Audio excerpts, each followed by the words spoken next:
राजस्थान में दलित अत्याचार की खबरें अक्सर पूरे 5 साल आती है। 5 साल में सरकार के खिलाफ जिंदाबाद और मुर्दाबाद के नारे भी आप राजस्थान में खूब सारे सुनते हैं। यहां पर अलग अलग राजनीतिक पार्टियों की चाहे सरकारें रहती है, क्योंकि राजस्थान का इतिहास रहा है कि एक बार बीजेपी और एक बार कांग्रेस, लेकिन जब भी सरकारें आती है सरकार बदल जाती है, लेकिन उसके बावजूद भी दलितों पर होने वाले अत्याचारों की संख्या किसी भी पार्टी की सरकार में नहीं बदलती है। दोनों पार्टियों की अगर शासनकालों को उठाकर देखेंगे तो दोनों ही पार्टियों के शासनकाल में दलित अत्याचार की घटनाएं लगातार साल दर साल बढ़ती गई और दोनों पार्टियों के शासनकाल में कुछ बड़ी बड़ी घटनाएं भी दलित अत्याचार की सामने आई है। राजस्थान के अंदर हर बार दलितों का एक पक्ष देखा जाता है कि वो कांग्रेस पार्टी की तरफ शिफ्ट होंगे या बीजेपी की तरफ शिफ्ट होंगे या बसपा की तरफ शिफ्ट होंगे या किसी और पार्टी की तरफ शिफ्ट होंगे। ये ट्रेंड आपको बता दें कि हमेशा से चलता आया है। राजस्थान के अंदर अक्सर ये माना जाता रहा है कि समय के शुरुआत में अक्सर कांग्रेस पार्टी को दलितों का वोट है वो जाता रहा, लेकिन समय जैसे जैसे परिवर्तित हुआ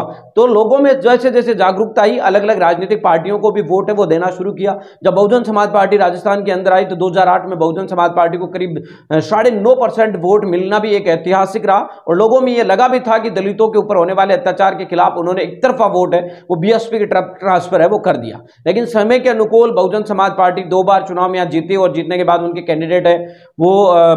कांग्रेस की तरफ शिफ्ट हो गए और पदाधिकारी तमाम लोग आपको बता दें कि जैसे जैसे रहा उसके बाद बहुजन समाज पार्टी को भी कुछ परसेंट या 50-5% है वो वोट मिलता रहा है। लेकिन राजस्थान में दलितों की आबादी एक बड़ी आबादी है, करीब 18 से 20% से भी ज्यादा संख्या यहां पर उनकी मानी जाती है। कई ऐसी सीटें हैं, यानी करीब राजस्थान में आधी अगर देखें तो 100 सीटें ऐसी है जहां पर दलित समुदाय सीधे तौर पर निर्णायक साबित होता है। अब ये 2023 के विधानसभा चुनाव में दलितों का वोट है वो किसको जाएगा। अशोक गहलोत की अगर शासनकाल की बात करें तो सरकारी योजनाएं कितनी जमीन पर उतरी कितनी नहीं उतरी है जनता से ज्यादा कोई नहीं जानता, लेकिन दलित अत्याचार की खबरें अशोक गहलोत की सरकार में खूब सारी हुई। दलित अत्याचार की खबरें हमने पूरे 5 साल के अंदर लगातार देखी। यहां पर थानागाजी का मामला रहा हो, चाहे नागौर का पेचकस कांड रहा हो, फिर चाहे अलवर का कांड रहा हो, चाहे जालोर के अंदर मटकी कांड हुआ हो, और इस तरीके की घटनाएं वो लगातार यहां पर सामने आती रही है। लेकिन इन तमाम घटनाओं के बावजूद भी इस बार दलितों का रुख किस तरफ है ये देखना काफी दिलचस्प हो चुका है, क्योंकि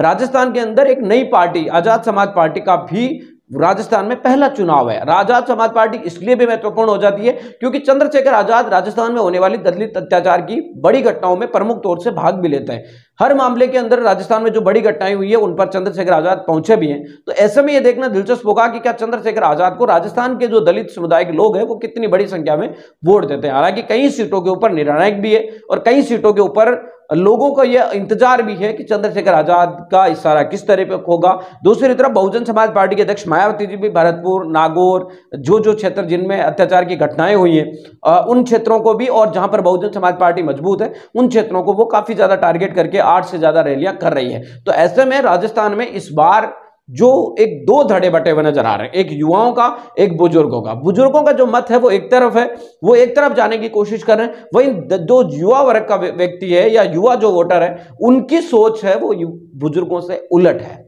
वो युवा वर्ग के जो लोग हैं वो ज्यादातर ये सोच रहे हैं कि इस बार दलितों का वोट अपने मुद्दों पर हो। कई जगहों पर ये बातें सामने आई है, कई जगहों पर विधायकों से सवाल पूछे गए, यानी कि युवा वर्ग में एक जागृति देखने को मिली है और युवाओं का खास मकसद है कि इस बार चाहे वोट किसी भी पार्टी को जाए लेकिन कम से कम मुद्दे अपने उनके सामने होने जरूरी है और उन मुद्दों के आधार पर ही इस बार दलित समुदाय राजस्थान का वोट देने जा रहा है। हालांकि ये कोई दावा नहीं कर सकता या कोई भी व्यक्ति नहीं कह सकता कि किसका वोट किसकी तरफ जाएगा, लेकिन यह सच्चाई है कि राजस्थान में युवाओं और बुजुर्गों के अंदर एक फर्क साफ नजर आता है, क्योंकि बुजुर्ग जो व्यक्ति है वो एक तरफ जाने की कोशिश कर रहे हैं जबकि युवा वर्ग जो है वो पूरी तरीके से बढ़ चुका है।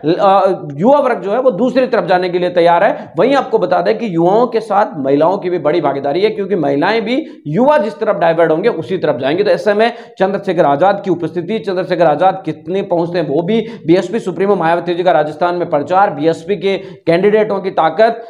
राष्ट्रीय लोकतांत्रिक पार्टी जो चुनाव लड़ रही है उनकी ताकत, उनके कैंडिडेटों की ताकत, कांग्रेस बीजेपी और तमाम जो राजनीतिक पार्टियां लड़ रही है उनकी और निर्दलीयों की भी, कई सीटों पर निर्दलीयों के भी समर्थन में नजर आ रहे हैं। तो इन तमाम चीजों को देखकर अब वोट करेगा, अपने मुद्दों के ऊपर वोट करेगा। ऐसा राजस्थान के अंदर पहली बार देखने को मिल रहा है, जो राजस्थान के इतिहास में भी और दलितों के लिए भी एक बहुत अच्छी, आपको बता दें कि पहल मानी जा सकती है। बाबा साहब अंबेडकर ने लोकतंत्र के अंदर लोगों की जागरूकता को महत्वपूर्ण स्थान दिया था, और जैसे जैसे लोगों में जागरूकता आ रही है, चुनाव लड़ने वालों के पसीने छूटते जा रहे हैं। मिलेंगे इस वीडियो नई अपडेटों के साथ, तब तक आपसे लेते विदा। लाइक कीजिए, कमेंट कीजिए, शेयर करना बिल्कुल ना भूलें। साथ ही अगर आप इसे फेसबुक पर देख रहे हैं तो अपना महत्वपूर्ण कमेंट जरूर करें कि आप इस बार किसकी तरफ हैं, और साथ ही आपको बता दें कि अगर आप यूट्यूब पर देख रहे हैं तो भी कमेंट करके चैनल को सब्सक्राइब